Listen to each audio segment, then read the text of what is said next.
But it's not seeing. I mean, you have this issue more than I do. People can sort of grasp what a website is because it's a tangible thing. Marketing isn't. No. And it's, we see it all the time when I then say, look, because we work very closely with marketing agencies, and I work best actually when that's the case, because there's a strategy, someone's thought about it. So the website, not surprisingly, becomes a lot more well thought out, and it's a lot more structured, and it works.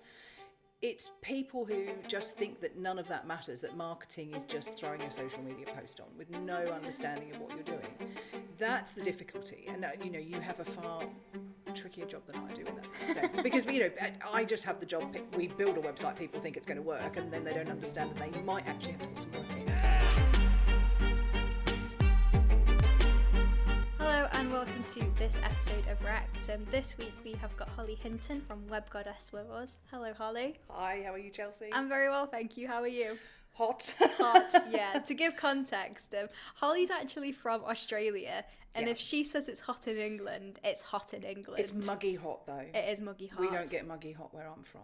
Yeah, you don't hot. anywhere, do you? Like in Spain or anything. Like it's a dry, nice heat. Yeah, absolutely. No, whereas it's like muggy here, hot. it's like, you just like you get up and you're stuck to your chair. Yeah, it's nice.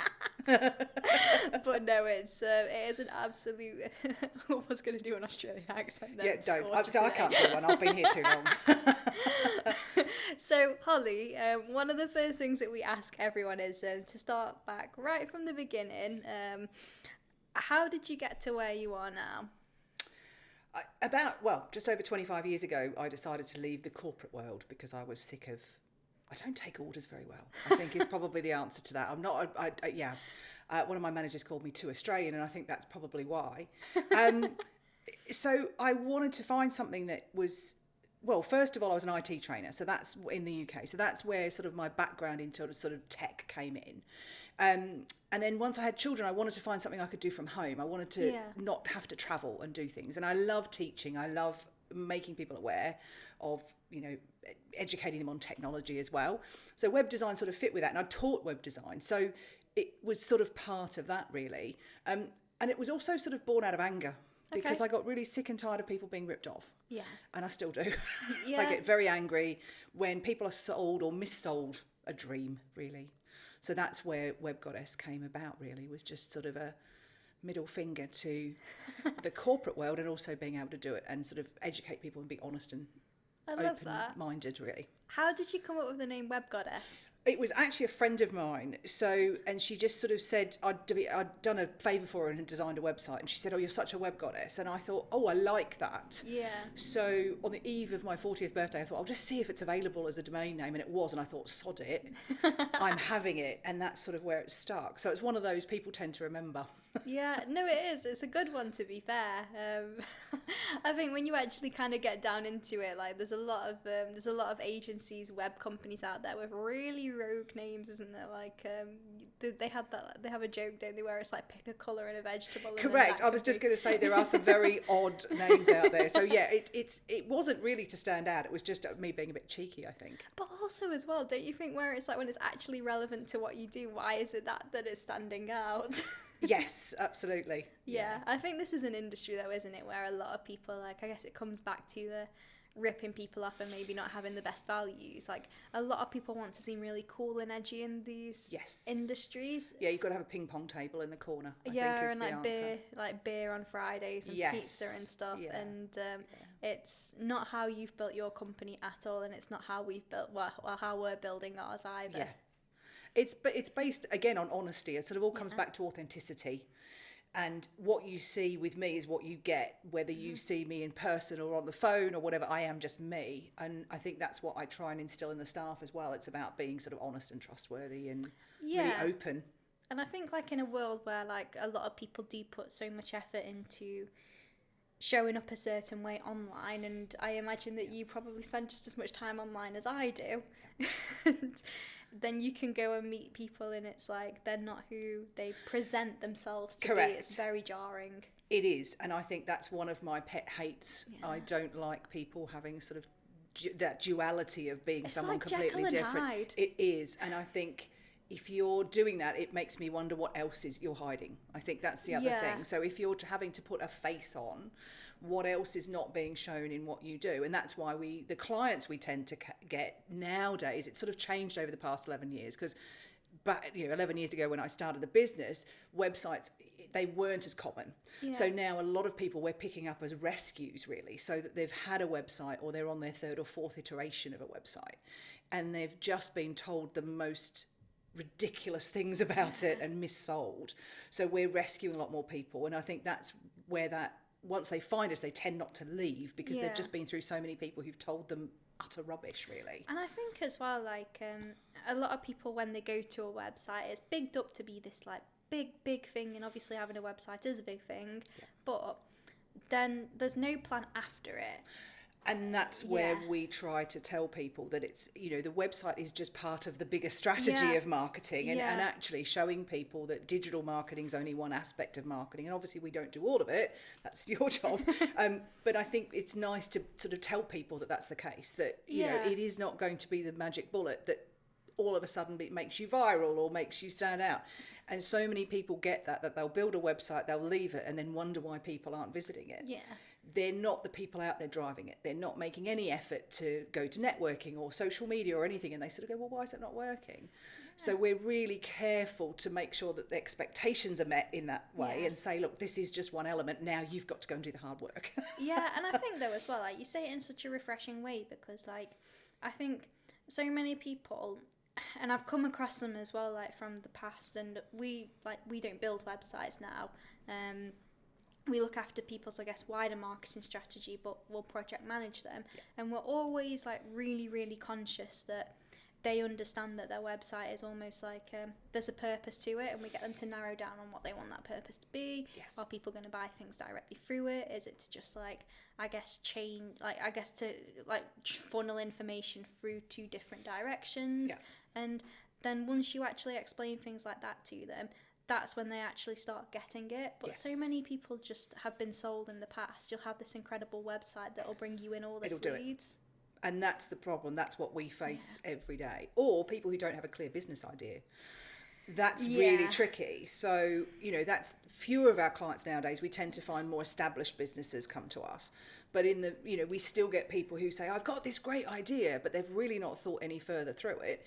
And they just magically think the website A is going to produce itself and come up with everything. And we're quite good at sort of getting that information out of our clients. But it's that, as you said, that they think that that's the magic pill that's going to all of a sudden make them a millionaire, or that, their product usually is really good, or their service.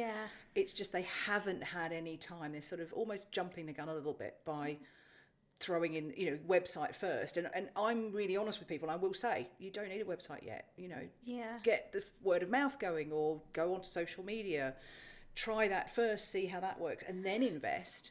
You're actually better off investing in a better website than investing in a really awful one. Just because you think you need it. So I mean, I guess to put that into perspective, as a service-based business, when I first set Big Rep up, I was bringing in 8k a month, like recurring revenue, before I even had a website.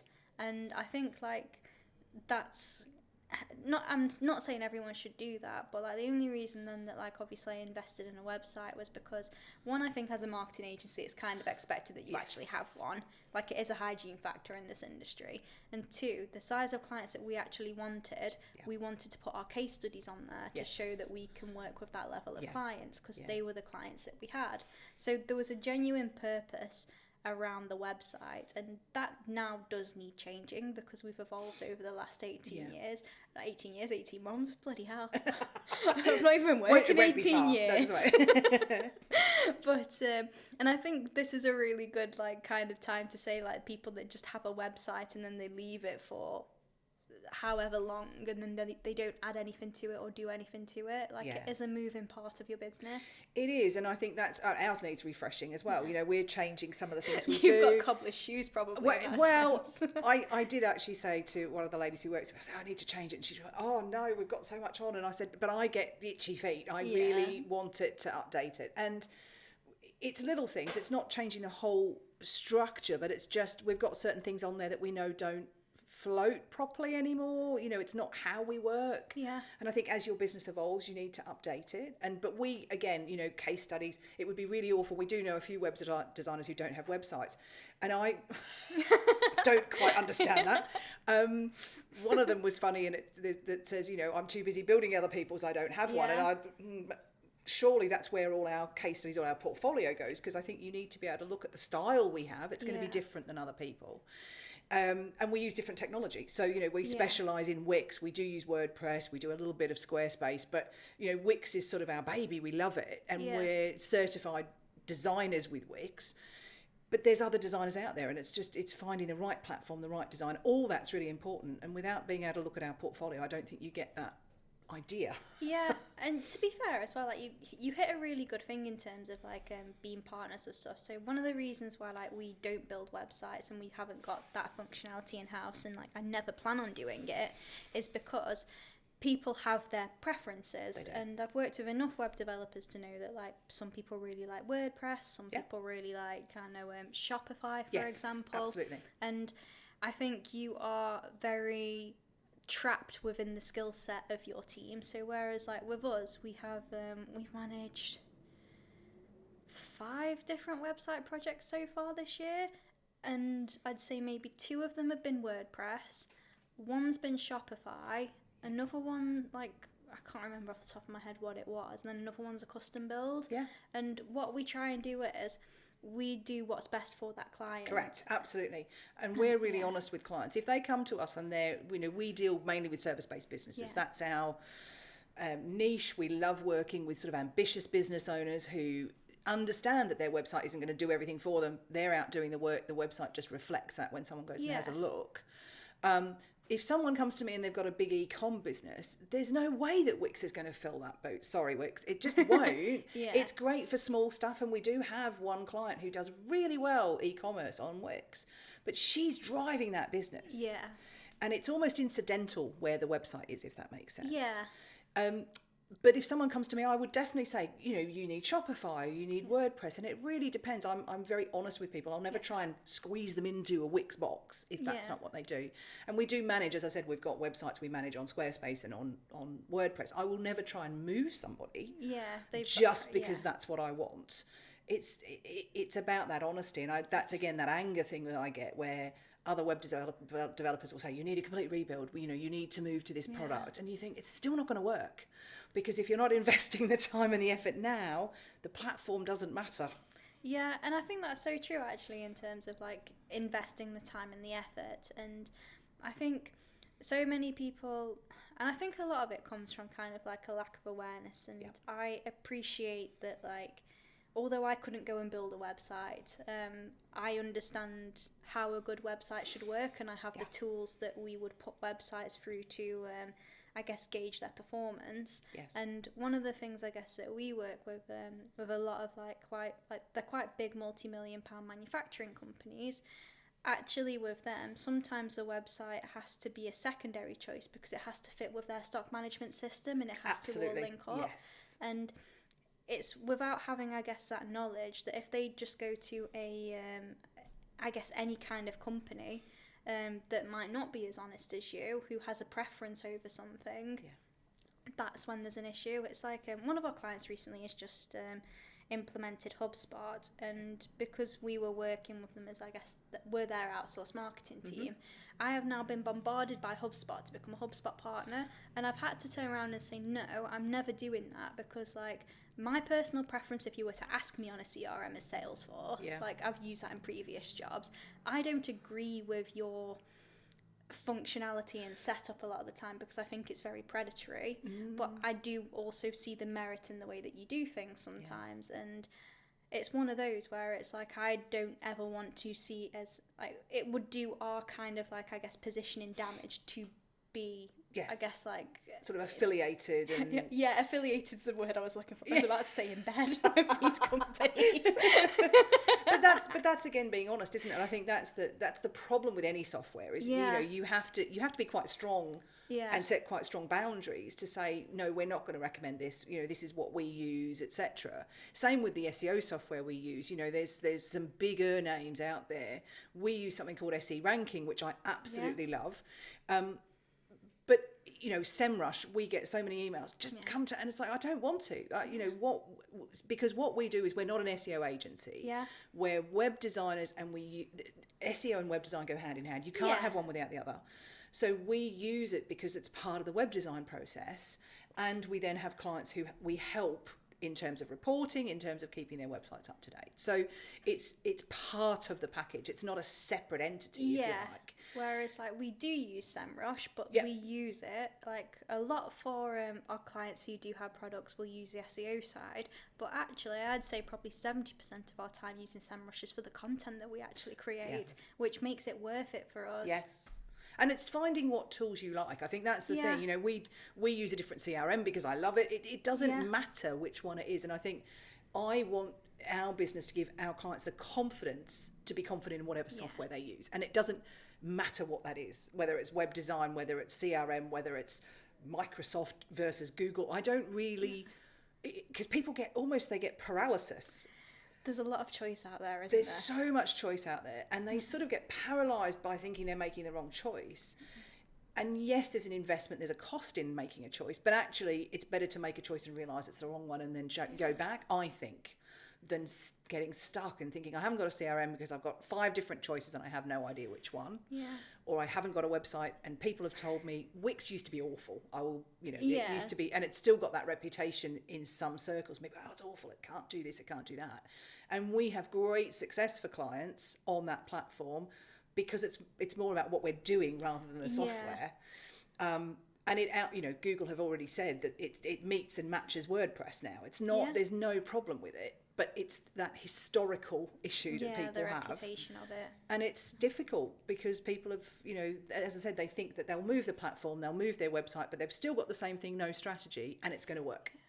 I think in terms of like, it's really nice to hear actually that like you do, I guess, work with Wix, because Wix, GoDaddy, those are the ones that you see on TV where they're like kind of advertising it, and they do it as you can build your own website on them. And you can, and I think Wix now has a different platform, so it's got Wix Studio, which we use for our own website and for certain clients, which is far more in depth than the editor, which is the one for self-build. But we still use that for clients because, again, at the end of the day, if they're a service-based business and all it is doing is really, as you said, they've got a strategy, what is it? People need to call them, people need to get in contact. It doesn't have to do a lot, therefore it doesn't need to be complex. Yeah. It's more about the message, getting that right. Yeah. The number of people who say, my website's not working, it needs to do this, this and this, and then I will turn around and say, well, where is that on the website? And they go, oh, it's not there. Right, well...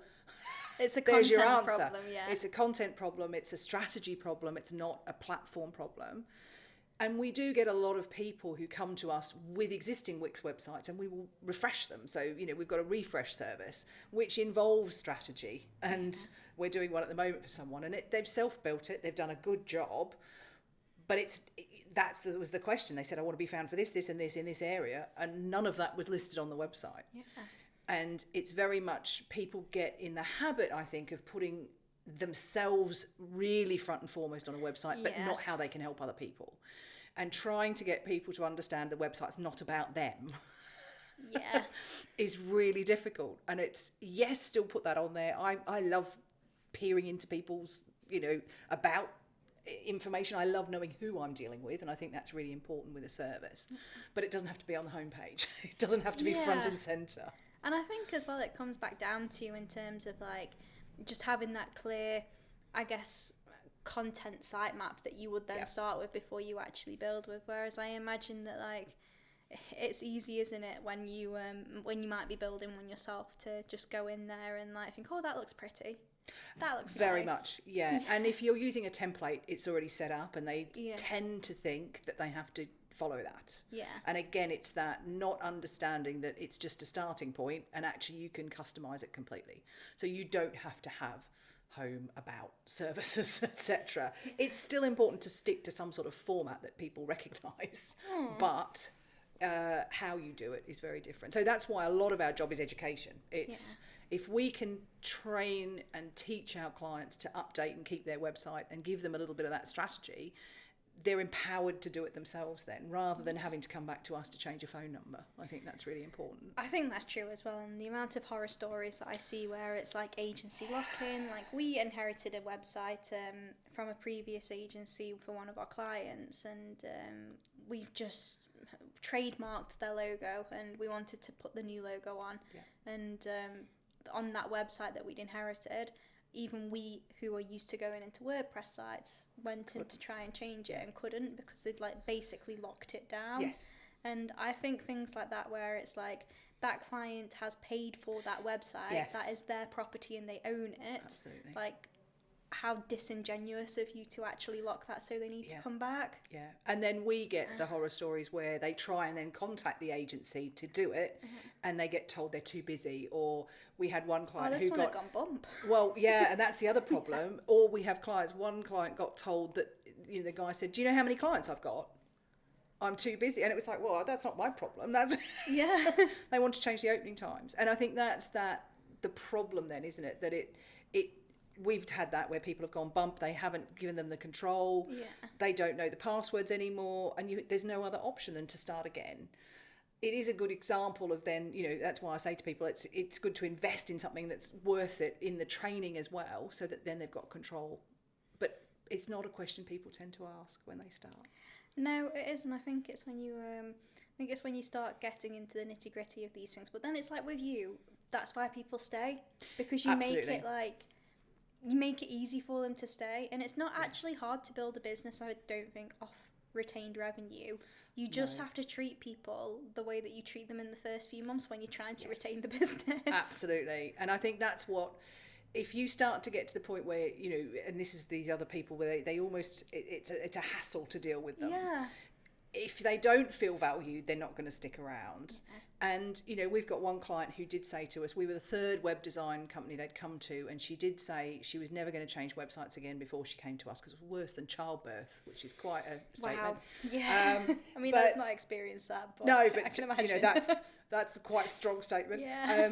And she's been with us now for probably 4 or 5 years, and we've now completely just overhauled her website for her. Yeah. And that was word of mouth. That was somebody who found us through a group on Facebook, because they were they're a fitness coach in Edinburgh. Wow, okay. So again, not local, but just found us because someone had recommended us that had worked with us, who lives in the Lake District. So, you know, we've got clients all over, but she's not, you know, she's hanging around. And she actually said to us recently, I love when your bill comes through. I'm sort of like, every month he goes, oh, good. It's not one she looks at and thinks, oh, because that's the value. And it's not difficult to build that, but you have to have systems in place, and you have to be not willing, but actually want to help people. I think that's the thing. And that's what we've built our business on, is that we want to help people. That's sort of the crux of everything. We want to make sure people get a good experience, understand, you know, we empower them as part of the process as much as they want. You know, we've got some people who go, don't tell me anything, or just do it. That's fine too. But most of our clients want to know, they want to understand how it works, and it helps them to then set really strong boundaries when they get the 700 emails from SEO people telling them that they can, I'll make you the top of Google. So we can teach them not to. I think it's that, isn't it? And it's like weirdly as well, I was thinking about this the other day. Our best clients that we've had some really difficult conversations with them. Like, not in the sense, like, they're always like done in such a like kind of professional and like softly spoken way, but like we've had to address some like real big elephants that have been like issues to us actually getting them results within their marketing. And in a weird way, I think going through, I guess, almost that like, I hate the phrase conflict resolution, because there was never conflict, but like going through those like, I guess, like learning moments together and like really like standing your ground and pushing back, I think those are the stepping stones then to building that level of trust with them. Absolutely, It's because horrible in the moment, but yeah, but it shows you're a professional as well, Yeah. and it shows that you're willing to tackle those issues rather than just sweep them under the carpet, which probably other agencies have done before. most of them probably do. Like, having Yeah. worked in a few of them, like, I think probably a bit like you being told that you're too Australian. I've been called unemployable in the past because, like, you. I'm proud of that now, though, right? Like, I'm proud of being unemployable. I think that's great. I am too, to be fair. And you know what? I actually think, like, as long as. One of the things I guess, like I say, is as long as I can sleep at night, Yes. then I know that I've done a good job. Yeah. But I think sometimes, like, people in a marketing perspective, like, don't hire us to do your marketing or hire you to build you a website and then tell us exactly what to do. Yes. It makes no sense. Yeah. Like, I don't go into, like, Audi and tell them exactly, like, how to put my engine together in my car, because I don't know. But it's a little bit, if people don't want to seem vulnerable, I think that's, they want to save face sometimes in a way, because they think it makes them look better, or I don't know. And it is a tough one. Yeah. And it's playing the sex card as well. It's a little bit of a female thing. They sometimes think that we're a bit of a walkover, a bit of a pushover, and they can do that. And it's, when you start to stand up for yourself, it does build a better relationship, because we're not standing up for ourselves or what we're doing for our own purpose. We're doing it, like you said, so we can sleep at night and we know that we're doing the right thing. Yeah. That's really important. I think, like, for us as well, we're probably slightly different to you in the sense of, like, we're a really low volume, high value client base, in the sense of, like, we're an outsourced marketing team to these people. So, like, I have really close relationships with, like, the owners or, like, the directors of these businesses. Also, then, like, basically anyone who I'd need to have contact with, we have really good relationships with them. And I think having the ability to, I guess, like, have those relationships where, like, they know they can just ring up and pick up the phone, you then get to a point where you genuinely really care about them, their goals, their business. And I think that's when that kind of all pulls together, because they know that you're ringing up and no one's ever kind of, when we've got to that stage, for, oh, Chelsea's ringing me up to complain about something. It's always like she's raising something that actually is an issue. Well, you've got a vested interest, haven't you, in their success. Yeah. And, like, and I think sometimes as well, like, because what I used to find when I was employed, I'd go to my boss and I'd raise something, and then that would be like, oh, you're always complaining. It's like, I'm actually not complaining, I'm just telling you why I think we're not getting the results that you want. Yeah. Whereas I think sometimes when you're an external partner, in a sense, like, they're weirdly, in a way, more inclined to actually listen to you. They are, absolutely. Yeah. You know, even, you know, we've got different levels of clients. So, you know, we've got low value, high value, sort of everything in between. And it's interesting the different types of relationships that forms. But the bigger companies, again, they do tend to listen, because they know they haven't got that expertise in-house. And that's what we do all day, every day. So why would you try to second guess? Why would you try to... Obviously, what you've done in the past hasn't worked. Otherwise, you wouldn't be coming to us. Yeah. It's the answer. It can be that blasé, I think, sometimes, can't it? But I do think as well, like, one of the things that we're working really hard with a lot of people at the moment and trying to educate them is, obviously, costs are going up massively. Minimum wage is now around 25k. If you wanted to hire a minimum wage marketer with no experience, after tax, national insurance, and all of the software that you need for them, you're probably looking at a 30k cost. Yeah. Whereas, like, you're then handing that over to someone who's got absolutely no clue. They might be fresh out of university, and they know the theory. Yeah, they know the theory of it, but the theory they actually know is that Gymshark has multi-million-pound budgets. They don't understand that your marketing budget is their salary, and they're then expected to do everything. Yeah. And what we're trying to educate people on is, if you've got, say, 25 to maybe 60k of a marketing budget, and you were going to hire 2 people with that, or, like, one person who's a manager and then maybe a part-time person, managers don't want to do anything. They want to coordinate. Yeah. You're actually much better spending that with us as your marketing partner. Absolutely. And that's one of the things we're really working on to try and educate people. And a lot of people we see, they'd rather have someone sat there on a desk even though they don't know what they're doing, just because of the visibility of having someone sat there. It's a very old-fashioned view. Yeah. And I think COVID played a really good part in busting that to some extent. Because all of a sudden people worked out that you could work remotely. I've always worked remotely, really. So, when I've been doing websites, so it wasn't a surprise to me. I already had Zoom.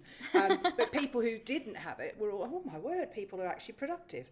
That's helped, but it hasn't gone far enough. And I think, I work with a lot, and I've got a lot of, obviously, networking contacts and business contacts who do similar. They're all fractional or outsourced because it works. Yeah. And I think as well, like, in that sense, like, I guess for you guys, like, it's coming and actually having the budget there in your agency to come and spend it with web specialists. Yes. Instead of, like, again, hiring that person and expecting them to build you a site, which we've heard of as well. Yeah, we've heard that. And, one of my team actually works part-time for me, also works part-time in a local establishment, so we won't say any more. And they've basically said to him he can do their website because they know he works for me. And you just think, oh. And actually that's all, it's just, you hear that all the time. Yeah. Somebody, it's a little bit like being in IT and everyone thinks you can fix their printer. That's what, you just get lumped into that sort of expectation that you know everything. Yeah. So if you put your hand up at work and say, I know a bit of Canva, all of a sudden you're the marketing person. Yeah. Or the website that's the difficulty. And as you said, the education of clients to say, actually, it's more cost effective to hire someone from external because they've got the expertise and this is what we do all day. But also you're getting the best because you're getting somebody who can reason and function and understand and has experience in the real world, not just, I was going to say textbook there, that shows how old I am, but not just learnt it at uni or picked up a Canva and thought, I can create social media, I'm on. I think, like, to be fair, actually, I was just like thinking about all of this after you were mentioning like Canva and stuff. Our subscription costs alone a year for like all of the stuff that we actually use are probably bordering on around like 8 to 10k. Yeah. And that's for just like, and we're like I wouldn't say I'm tight in any way, but I'm resourceful with money. Yes. I wouldn't have a subscription if we didn't need one. So for a fully functioning marketing department / team, like, this is the bare minimum that I would say in terms of like Adobe, absolutely, like, SEO software, like CRM, all of that. This is like whatever it is, like absolutely. Anything that people kind of need to have, and you're like the amount of like underfunded like marketing functions that I have no words. No, and it's not seeing. I mean, you have this issue more than I do. People can sort of grasp what a website is because it's a tangible thing. Marketing isn't. No. And it's, we see it all the time when I then say, look, because we work very closely with marketing agencies and I work best actually when that's the case because there's a strategy, someone's thought about it. So the website, not surprisingly, becomes a lot more well thought out and it's a lot more structured and it works.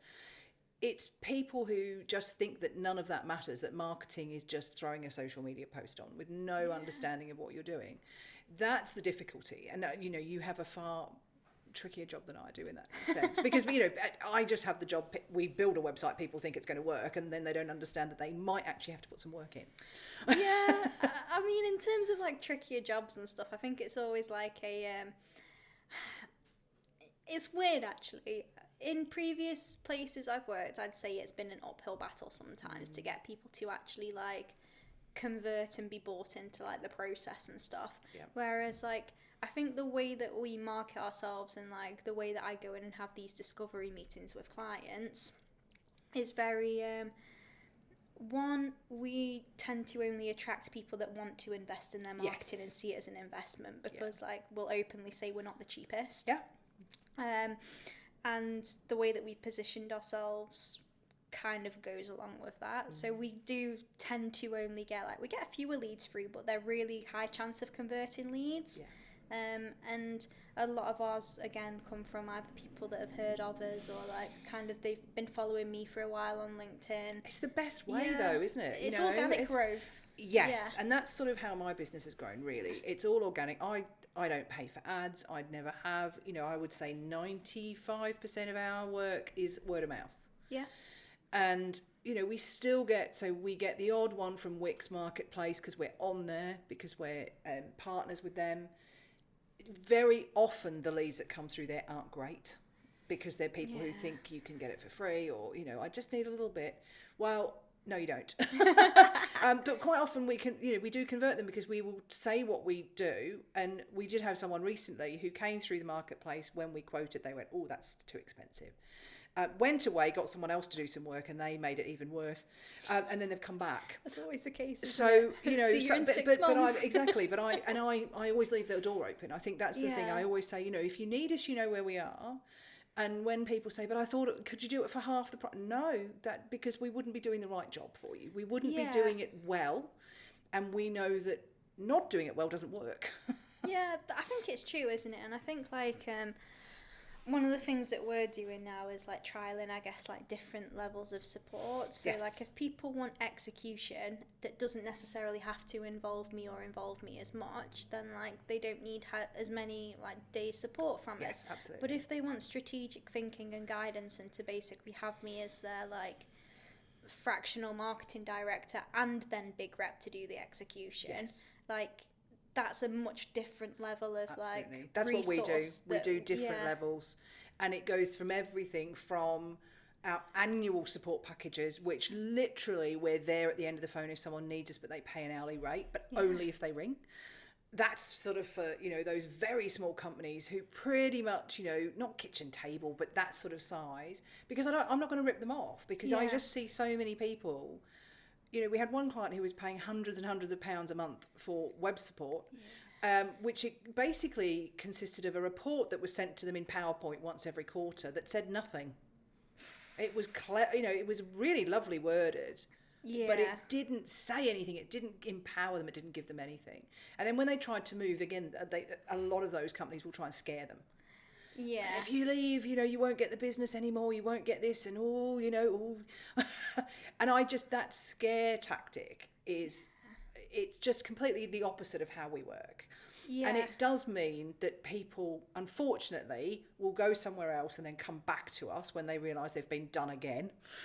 But I can only work, I think you said earlier about, knowing you can sleep at night. That is literally, I don't know how some of these people do sleep at night. But all we can do is try and combat that by working the way we do. And it's that, honesty, honest to a fault. It's just who I am. And if we're not the right fit for someone as well, we'll tell them. 100%. And I've got enough contacts that I can point them to someone who could. Yeah.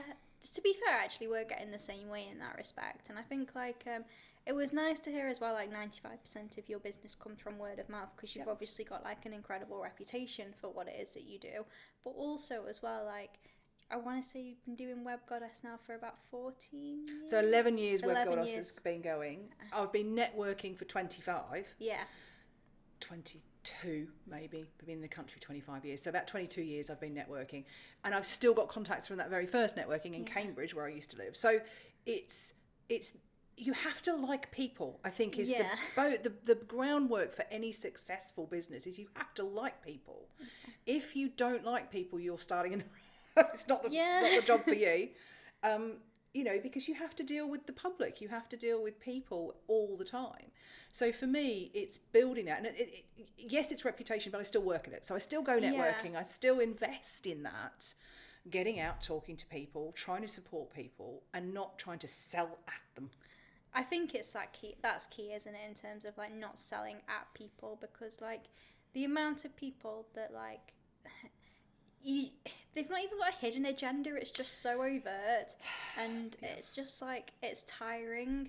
And I'm there to give advice, and if someone, I think the general thing when I go to networking and I say I'm a web designer, people go, oh, don't look at my website. That's sort of a key to do you want me to have a look at it, because I'm quite happy to give you some suggestions. That's a really nice sort of way in without going, well, you need a new one, because quite often that's not the case. But also, very early on in my web design career, there was someone who said, sort of web designers, accountants, we were all leech businesses, that she called it. And I thought that was quite strongly worded. Yeah. And it's like, well, we're not all the same.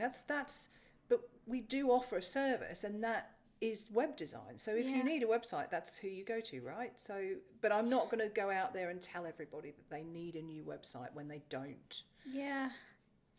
And that honesty, even when there's someone I can't help, they will really quite often on the phone say, thank you just for being so honest, because it's like, it's a shock. Yeah. And you know what as well, like, kind of, when I think of like leech businesses and stuff, like, and I'm not saying this in the slightest, like, that lawyers are, but I wanted to be a lawyer when I was growing up, and I did a 3-month internship in a law firm, and I very quickly realised, like, and I don't know what this was, I was like, maybe 21 at the time, probably a bit sensitive to rejection. Then I got a sales job and that was knocked out of me. But it really dawned on me that, like, people don't want to spend time with their lawyer. They don't like it. They don't see it as an enjoyable process. Whereas, like, with us, like, I get so excited when I get to go into clients because I'm like, oh yeah, the marketing team's here, like we get to be creative and like have all of these like really cool ideas and stuff, and like I love that people look forward to seeing us. It's like Elle Woods off Legally Blonde. You walk into a room thinking like, oh, everyone loves us, and it's nice because you see the positive of things, and we're really careful like in our messaging and stuff. And like one thing I try and instill in the team is like we don't use like scare tactics or like negativity to market. No, one of my first bosses told me like, you start with the problem, and I was like, well, why can't we flip it and start with inspiring people? Like it's those, again, it's sort of old fashioned. It's trying to break the mold a little bit. I think that's the big thing for me running my own business, is that I think you need to know what success looks like for you, because again, you can get really stuck in someone else's idea of success, and actually your idea might be very different. It's taken me years. I never wanted to employ anybody, sorry guys who never worked for me, but I hated working for people so much that I had a really good job in Oz that our big boss, it was a multi-million-pound overseas company, and he was awesome, and he was like the epitome of what bosses should be, and I had some really bad jobs along the way as well. And I think for me it was, if I'm going to employ someone, I'm going to do it my way. And now I employ people, and I've employed people for 5 years, but it's, at the time when I started, I went, I'm never having any employees, because I just got stuck in that idea that I had to do it a certain way. Do you find, like, so my first ever, like, I'd say, like, proper kind of, like, office-based boss was an incredible boss. And I've had some not nice bosses afterwards, or, like, not great bosses. And I also have managed teams of people from the age of about 19. And that was in that culture where I had that really good boss. And I really struggled from going to, I suppose it's like maybe if you grow up as a kid flying first class, and then actually like your family might come up on a bit of hardship, and then you're actually all of a sudden on a jet to economy flight. Like, you're a bit, you can't help but compare, can you? No. So it's like, did you find that because you'd had an incredible boss, you then struggled to actually be managed by the not so incredible ones? Oh, absolutely. So, yeah. It's because I think it's, like you said earlier about the whole idea when you go to someone with a problem, if you can go to a boss and they understand and they empower you to make suggestions and to be part of the team and feel like you're being heard, it's very difficult to then go to a boss who doesn't. And to you don't feel like you're a valued member of a team when any suggestion you have is knocked down.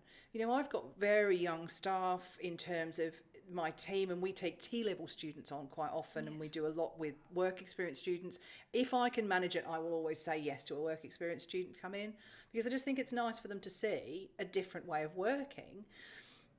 But I always listen to them. So I always, you always get a nugget from them. There's always something that they explain that I wouldn't have thought of.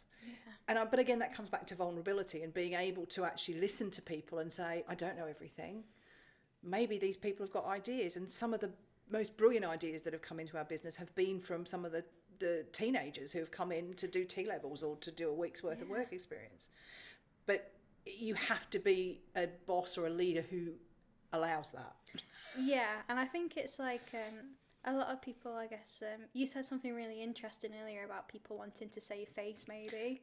And I think sometimes people can get into that whole, what I've noticed it with people probably of a certain age plus, that maybe like they didn't have the nicest of times growing up through the corporate world, and instead of like, I guess, taking your standpoint around like, actually, if I'm going to employ people, I'm going to do it my way, they're like, no, this is how this works. I had it way worse than you. Yeah. I had one boss told me I didn't know I was born once because she had it so much harder at work, and I was a bit like, well, yeah, but what's the relevance of that? You know, shouldn't you try and make it better?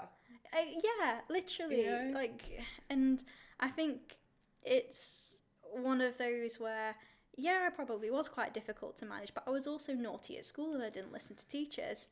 So no, I was the opposite at school, you see, so I think my rebellious streaks come out later. But again, but that's because you get taught to conform, and I think that's knowing that, you know, I'm sort of far more rebellious here than I was at home. But I think all Aussies are rebellious to a streak anyway. Maybe it's just that I stand out more here because it's. I don't. Every Australian I've met, I've always been like, you know, you're probably more on my level than most British people are. It's like Americans as well. I always think like, if you do well in America, people clap for you. If you do well in the UK, people maybe clap to you for a certain extent, but then it's like. Yeah, it's a little bit, you know, there's a saying in Australia called tall poppy syndrome. Okay. And actually it means don't get too big for your boots. Don't stick your head above the parapet. Just toe the line, just be quiet. And I sort of grew up a little bit in that. So it's taken me a long time to go, do you know what, this is who I am. So if you want to do it. And But that's again, that's sort of, if you run your own business, and I think that's the statistic people don't realise is in terms of the number of small businesses that are in the UK, and there's like 95% of businesses are small. We're everywhere, and yet we still don't think we make an impact, or we're sort of told we don't make an impact, and we're the ones who are keeping the economy afloat. You know, we're the ones employing. And this is the point, though, isn't it? You know, and it's. Don't get me started on that. But I think that's where we can make an impact. And, you know, I'm very aware that the people who work for me probably won't stick with me forever because they're going to outgrow the size of business maybe, or they'll find other things, or like the T-level students, they're on placement. They come to us for 3 months, which I think is brilliant. And then off they go back to school or to university or what have you. But being able to give them that experience at that age, I think is a really shaping and a really important role. And it's sort of a core of what we do. So I think that's when you, going back to sort of, you know, running your own business, it's knowing what success looks like for you and knowing what impact you want to make. And it's not always just about the money. It's got to be more than that. I get that. And I think as well, like I personally don't have kids, but like you do. And I do.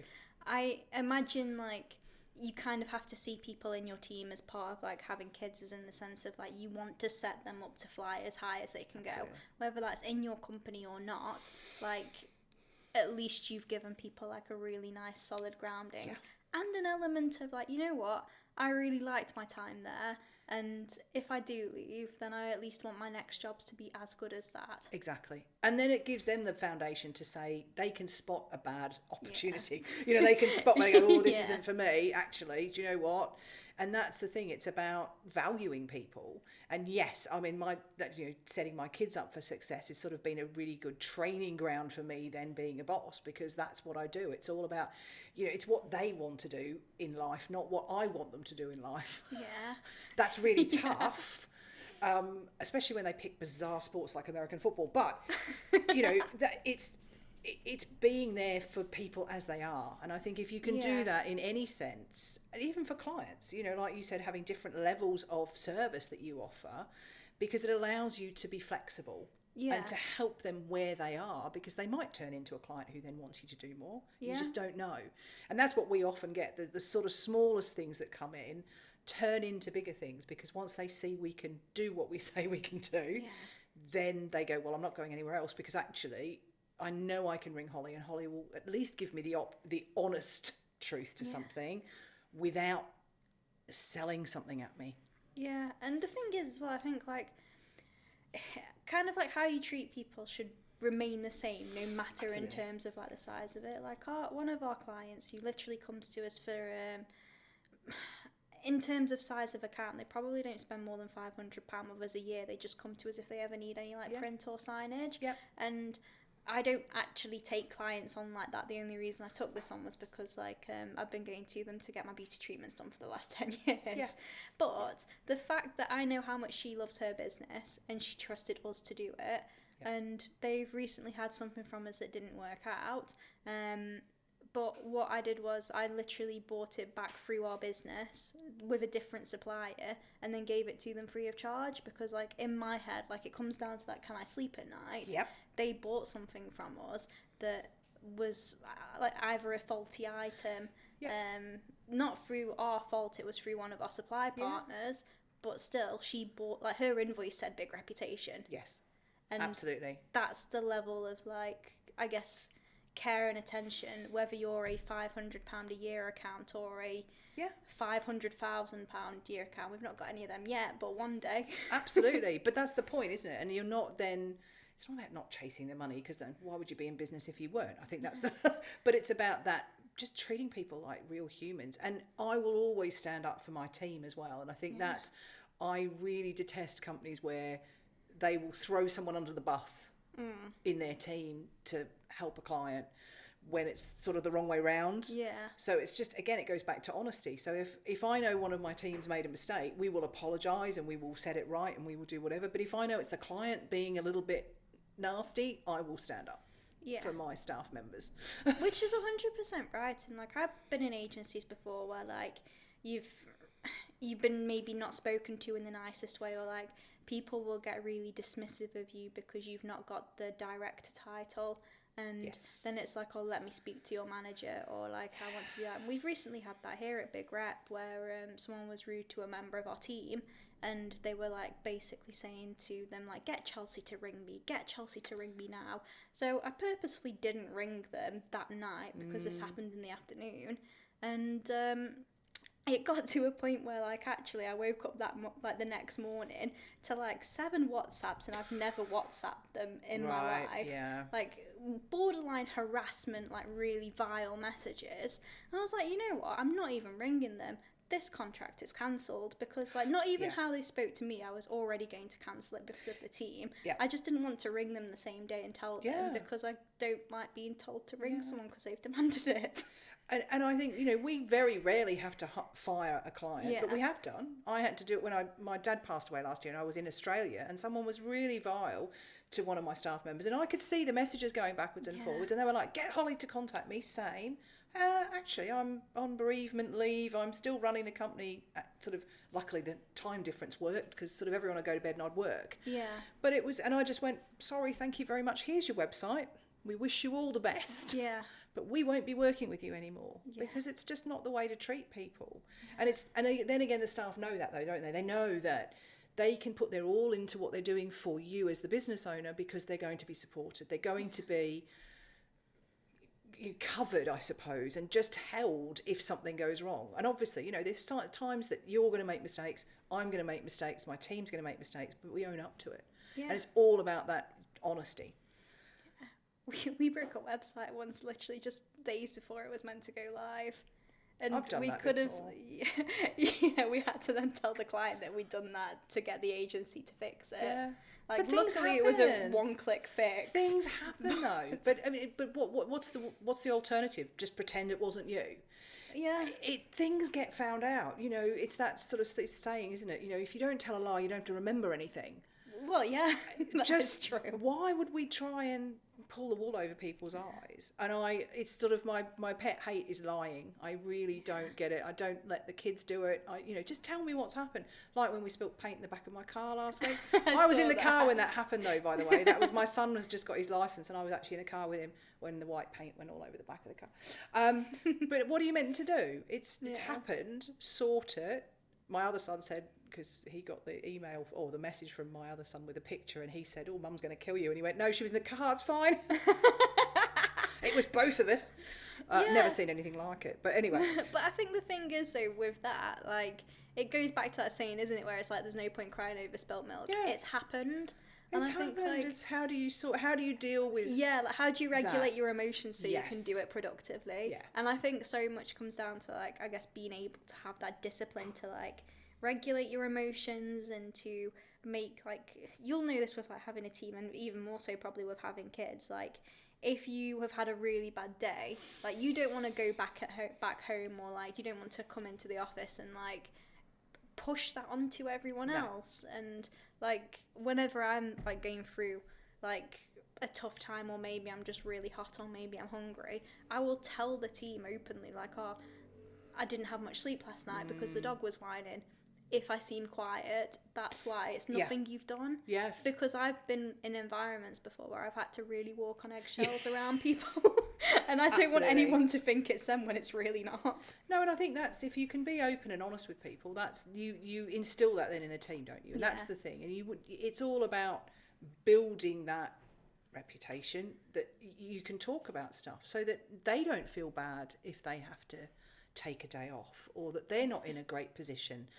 It's, you sort of lead by example, isn't it, at the end of the day? And then you get a team who truly care. We've had one of our staff members who was with us for 3.5 years, and she resigned for personal reasons and was sort of mortified because she just loved her job so much. It just doesn't fit, and it was really sad. There's no animosity, there's no, it was just, that was the time that she needed to leave. That's what you want. You want people who feel they can tell you they've got to go, but who sort of don't want to, if that makes sense. You know, they wish they could stay, but it just doesn't fit anymore, without feeling that, you hear some of these awful stories about people who give their notice in and who are then sort of almost, shunned from, and I've been there, and it's, I had a friend frog marched out of building once, all that sort of stuff, and you just think, why? It's just, be nice to people. Literally, I don't think it's hard to be a nice person. But like, the way that some things have happened, like not just to me but to other people, like it's been really bad. I've got a friend actually at the moment who's not having a great time in their job, and their boss just seems like an absolute weapon, is probably the best way that I'd describe that. And the amount of screenshots of things that I get from them where it's like, is this a normal way to talk to someone? And I'm like, absolutely not, no. Like, but you mentioned WhatsApp earlier, and I think that, I don't WhatsApp my staff. We communicate if they're not in the office. There's sort of set boundaries again about what's. One of them WhatsApped me yesterday with something which was exciting, and I responded, but I won't. Or if I'm going to be late, I'll do it. But it's not somewhere to tell them off, which some people get really, but or they're on leave and they get these awful WhatsApp messages from there. It's like, what are you doing? Just set some boundaries around personal time, and make sure that it's, you value their personal time as well. If they're not in the office, they're not, unless it's urgent, but it's, again, not overstepping those boundaries and speaking to people in awful ways that you get. It's. I always say our business, we're not brain surgeons. No one is going to die if their website isn't working for an hour. And most of the time, because we use, we don't host anything ourselves, even if we're using WordPress, we're using someone else's servers. We can look into it for you, but by the time we've done that, it's probably going to be back up again anyway. No one's going to die. So just calm down, chill. And we'll sort it when we can. But it's that, and that's why I try and say to the staff, don't panic when someone emails. We don't have to jump. And it is training people, like, that you can sit on emails. In fact, actually, it's awful. one of the best pieces of advice I was ever given, actually, from an old boss was, like, if someone comes through on email and, like, it's either emotionally charged or, like, it might be quite a difficult thing that actually probably shouldn't be an email and we'll extend this to messages or whatever, you're well within your rights to take as long as you want to emotionally regulate yourself to get back to that person. You don't have to get back to them straight away. No, you don't. And I think there's that, I am old enough to remember days working before email. Wow. We used to have memos. What's a memo? Right, a memo is a piece of paper that the secretary would type out. I'm very old. And they would type out this memo, and they would put it in an envelope with everyone's name on it, and it would literally go desk to desk. And when you'd read the memo, you would sign the thing and put the envelope in the next person's inbox. Like an actual physical inbox on their desk. So that thing could take weeks to get around an office. So we had an office of about 17 people with my last job. That was a big multinational, and it would take about 2 weeks to get that memo around the office. That was the way things were communicated internally. There wasn't email. And even when there was email, we didn't email each other. We still used this memo system for quite a while. As soon as email came in, everyone expected an instant answer. Yeah. So you could see the transition, and then it's like, well, haven't you checked your email? No, because again, no one's going to die. I'm not a brain surgeon. It's really not that urgent. I will get to it. I do care. Yeah. But it's also not life-threatening. Yeah, like we use the team know, because like I'm out and about quite a lot. Yep. If they need something from me, Yep. they're gonna get a quicker response by WhatsApping me. Yes. And also as well, I think one of the reasons why I work really well with like directors or heads of businesses is because like for someone who's 29, I actually enjoy picking up the phone and just ringing you. Speaking to people, I know it's weird, isn't it? I know it really is. And it's kind of like, even if it's just like, you know how sometimes like, yeah, it could be an email, but like actually I kind of want an instant answer now. I'm going to ring you. Yeah. So especially with some of us, like when it's like, you know, access codes or like we really want to get this out really quickly for you. Like just pick up the phone and ring, and they appreciate it. And it's unusual. It is. Whereas like actually I go onto my emails and I get probably like 150 a day, and I then have to sit through them and troll through them.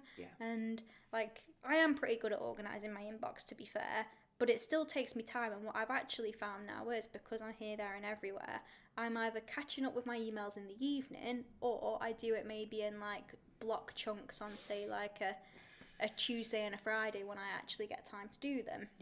And I don't have that ability to respond instantly to people.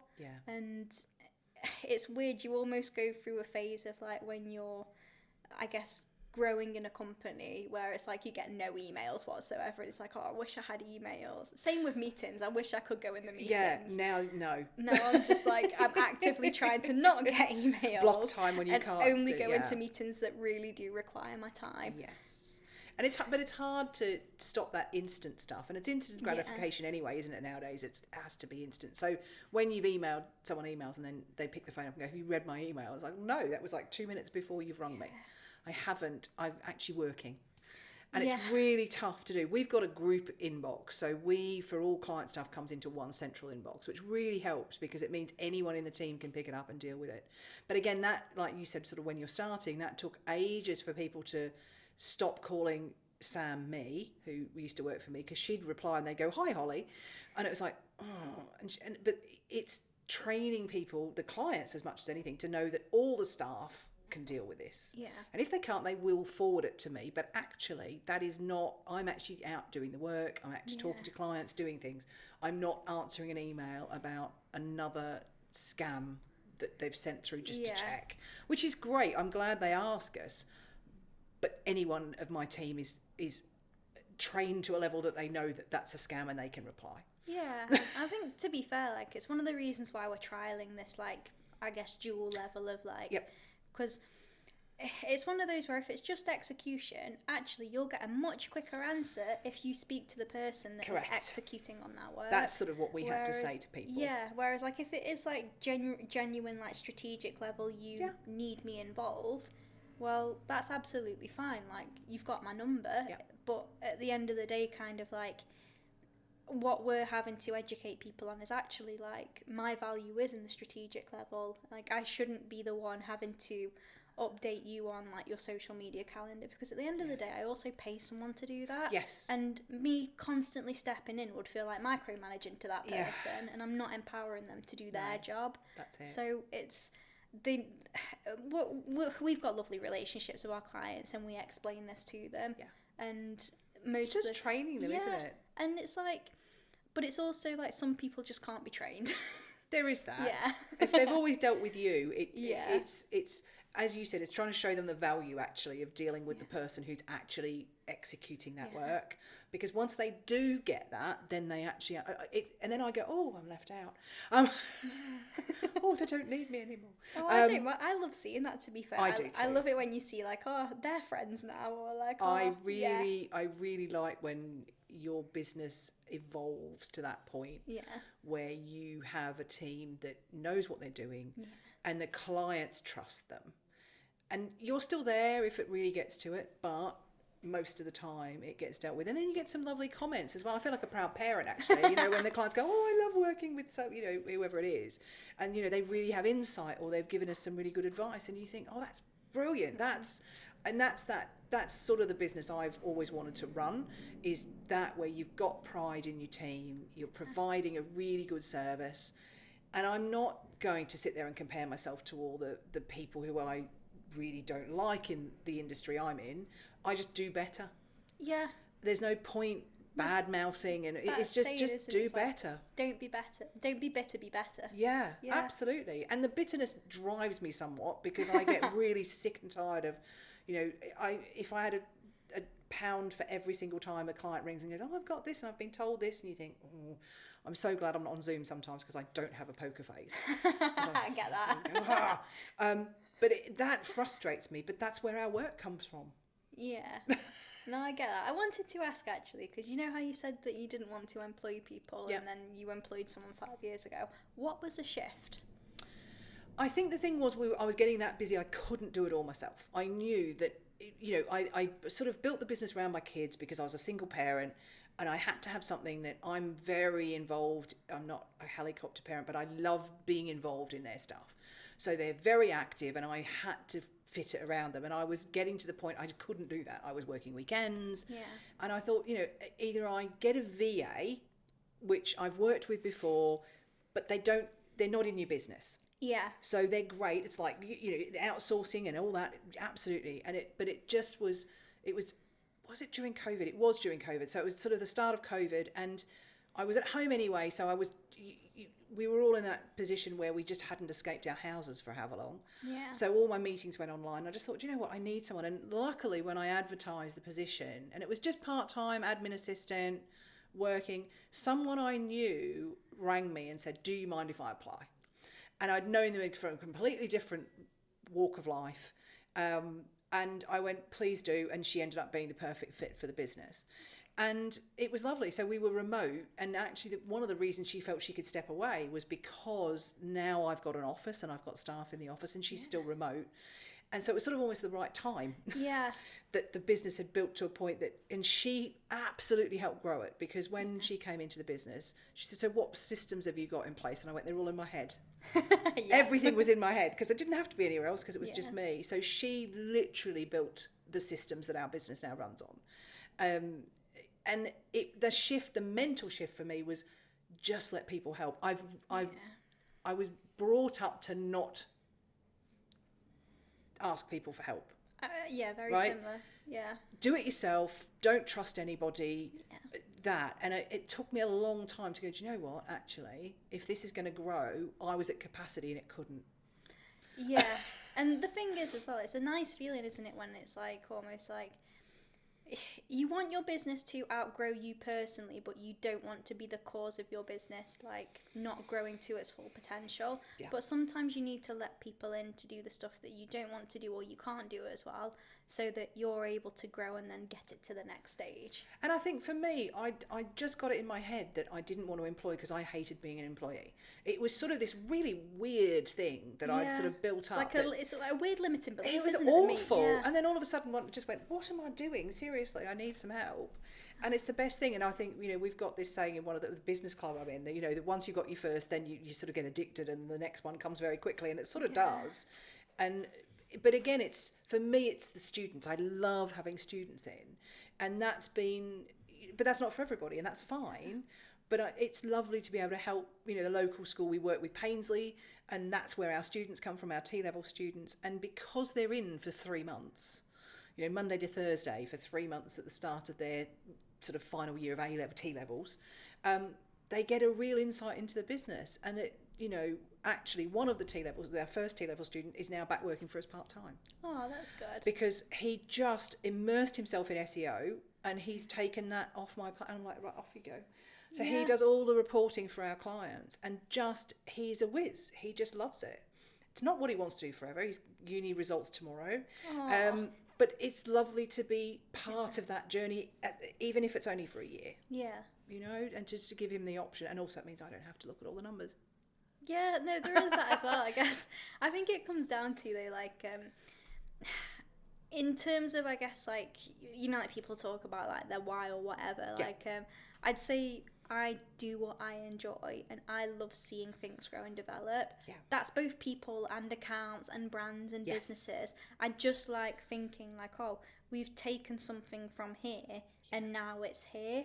Yeah. And I think, like, I take really seriously, like, our client meetings that we have every month with people. Like, I take progression with the team really seriously, even to the point where I force them to have paths that they want to follow, because, like, no one's gonna... I think it's one of those where it's like, you will be really supported at big reputation, but no one is going to work harder for your career than you are. So you need to set the direction of it, and then we'll help you achieve it. Yeah. And I think it's important to teach people that it's okay to have goals and it's okay to have pathways, because weirdly, school doesn't do that. It doesn't, and I think this is one of the things. Ollie, who works for me, and he's been involved in getting the documentation ready for the next T-level student, and it's been awesome. I actually posted about it on LinkedIn. I'm so proud of him. I'm like a mum. He's the same age as my kids, so probably that's why. But he said one of the things he really enjoyed the most from his time as a student was I taught him how to write an email. Now that, he goes, we use email at school, but we're never taught how to write an email. We're never taught how to address it, how to sign it off, how to punctuate it, anything. And it's just scary that they're given tools, all of Microsoft. We've actually instilled now that we're doing a weekly, like a quick 10, 15 minutes on some software that's not web design. It's Word, Excel, PowerPoint, what have you, because none of my team's ever been taught how to use it. And obviously that was my job. That was, I used to teach people, and I find it, I taught one of them how to use heading styles in Word so that they could write a report and it will fold itself up and create its own table of contents. And they were like, I didn't know it did that. Okay, what is school teaching? Nothing. And obviously they're teaching other things, but that education is a massive, it's always, I think you can look back in your life sometimes and see threads. And education has always been, that's from my dad. My dad always used to teach. He'd never show you how to do something. He'd always make you learn it. Yeah, I get He'd never do it for you. He'd go, come and I'll teach you how to change your tyre. Oh, really? Can't you just do it for me? No, you have to learn. So, but I like that because he knew everything. He just had a brain that knew the weirdest facts. But that's sort of what I love as well. So it's being able to teach people and knowing that you're not going to have them forever. You're not going to have your kids at home forever. If you have kids, they're going to leave. They feel safe to come back, but they've got to live their own lives, however that looks. And I've got 2 kids and a stepson, and they are all completely different. And it's lovely seeing that they're all completely different. They're their own humans, The same with staff, the same with clients. I'm sort of like, I see myself as like a cheerleader. Yeah. I love standing there and watching other people succeed. And they don't have to come and, give me great gifts of, oh, you've helped and stuff. I get the satisfaction. It's the internal satisfaction of knowing that, we get that, to be fair, from our clients, sometimes where some of the stuff that I guess I have to sit and listen to sometimes, especially when it comes to kind of crisis comms or behind the scenes stuff, if shit is hitting the fan in a business, I'm usually in there with your accountant and your lawyer, put it that way. So I kind of hear that. And I think sometimes the fact that I am trusted enough to have that, but then usually afterwards the accountant and the lawyer might go, I'm having a coffee with that client and they're telling me how they feel about it. That's the bit that kind of hits me, or it's you know what, these people trust me with not just what's going on, but how it's actually impacting them. And I think sometimes just being able to I hate the phrase hold space for it. I was just thinking that. I hate that phrase too, but it is right. You are absolutely on. And it's almost doing it as you're kind of just you can see that they feel lighter when they've spoken to you about these things. And then I usually have to go in the car and have a Starbucks on the way home to decompress. But but that's where you're offering a lot web design happens to be the vehicle that we use to help businesses, but it's not what we do. It's the feeling, it's the helpful, it's the it's everything else we do. people buy and stay through emotion, and it's the fact that like they feel the value. It's not just they see it in the report that comes through. Like it's like that lady that you said where she almost looks forward to your bill. She feels like she wants to pay it because of like the sentiment that you built up. And like I think that's it, isn't it? Like we have that thing where it's like we want people to feel excited that the marketing team's coming today. Absolutely. And it is just if it's a chore, it's not fun. You know, so and that's the thing, all of the stuff that we do should be fun. It should be, you know, it's exciting having a website, it's exciting being on social media, it's exciting getting your brand out there and understanding it and feeling that someone gets it. I think that's the other thing. But it's sort of made into this chore, and I think if we can, and mainly because people treat it like that, you know, different agencies or people they've dealt with in the past, or it's too transactional, I think, sometimes. And it's like we have it where people are shocked that we want to come out and see them. And sometimes we've been out to see people and it's not turned into any work because the vibes that I've got when I've been there are like completely not what I'd want to be a part of. And I just think it's really important to listen to that, and the clients that we work best with are the ones where we do see them like frequently, maybe like quarterly, but we go out to them.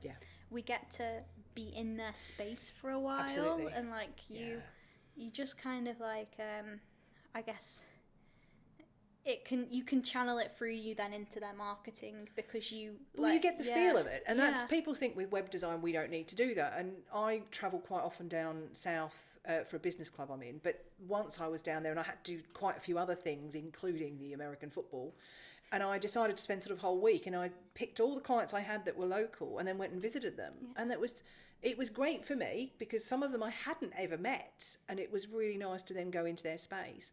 One of them is a charity we work with down in Bracknell, and it was just lovely to go in and meet the staff, understand their process more, because we can then help more on the web design, and we end up doing more of the strategy stuff for them because they don't have anyone in house. But just showing that willing that, again, you have to like people. And if you don't like people, don't run your own business, I think is the answer. Unless it's something, I haven't really come up with what you could do running a business without liking people. Prompt engineer for ChatGPT. That I'm seeing a lot of them now, apparently. Wow, okay. Yeah, so that's if the you only really thing like being completely on your own. See, I can't do that. I can't either. I love people. I do get peopled out, and I have to have downtime, like you said, decompress in the car with the Starbucks. But I still have to have people around. I get that energy more. I would say, like, I probably I'm in the middle of introvert, extrovert. I would say I'm a selective extrovert in the sense of, like... That's a good way of putting it. Omnivert, someone called it once, and it sounds a bit more like a dinosaur. I love time to myself, but I will, like, selectively be around the people that I want to be around. Yes, I think that's the best way, though, isn't it? Because otherwise you get very drained. Yeah, and I think that's true, but it's just coming down to protecting your peace. So, Holly, last question we ask everyone. What advice would you give to someone, maybe at the start of their career, that's looking to either start their own business or to work in web design and development? So the wonderful thing about web design is that you can start with nothing but a computer. So if you've got a computer, you can go onto any web design platform and you can teach yourself. So the thing is, show willing, show that you're motivated. Our new sort of trainee web designer who works for us contacted us. We didn't advertise for a position, and she showed us that she had the ability to do it. She trained herself on building websites. So you can go out and do that first. Show that you've thought about it, do some research, do some courses, do some training, build some sites, because you can do it all for free. Then you can either go and apply to a company or start your own business, start working, doing it for friends. I mean, it's not always the best paying, but, you can do it on the side. But just go for it. Just, and I think that's the thing I see. The people, it's the ambitious people, and it doesn't have to be ambition of millions of pounds or what have you. They just show that they're ambitious to get out there and they're willing to put the effort in. Yeah, I think you've literally hit the nail on the head there. It's like... It's like, I suppose, wider marketing and stuff in general. You don't need a degree to do it. You don't. Like, all of this stuff that you feel you need to do something sometimes are actually, like, the things that are, one, holding you back and probably will make you not great at it because you're taught it in a way that, like, will make you conform to what someone thinks a good marketer should be. Yeah. Or it's a personal belief thing that you just need to do the next thing to then be able to do it. Yeah. I love education, but I don't use it as an excuse to be like, oh, well, I'm not a level 7 senior leader yet, so I can't be a managing director now. No. It's like, well, I am a managing director. That might make me a better one. Yeah. So we'll do it. My degree is in geology.